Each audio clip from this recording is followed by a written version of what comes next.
Of course, many people criticize Marshall Applewhite because he engaged in human behavior before he was awakened.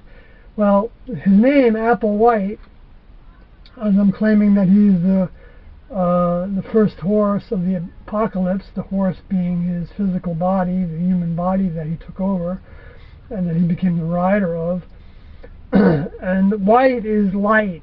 It's Luco.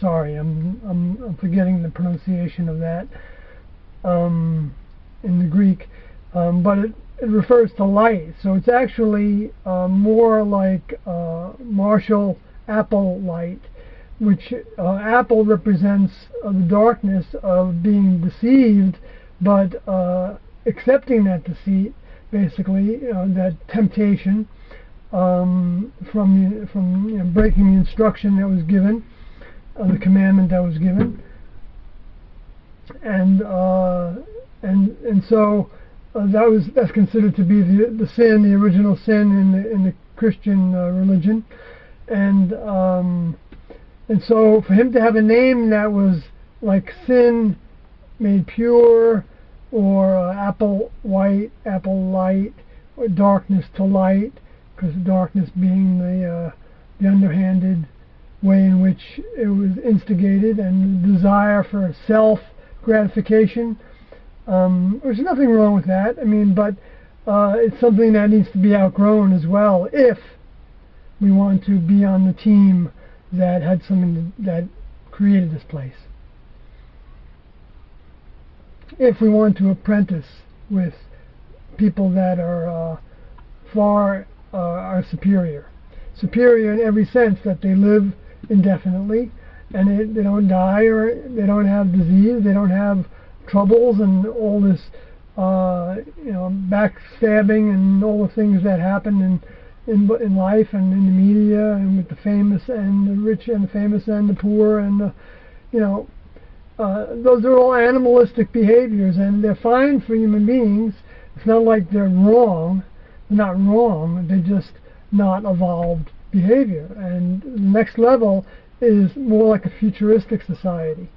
And this program of overcoming was more like an astronaut training program, to where you had to be accepted to be in their crew, because you're going to be in laboratories and on spacecrafts that are laboratories and spacecrafts that are transportation, and other things that they do with spacecrafts and people, other team members, that you're going to have to make decisions. You're going to have to be a part of the process.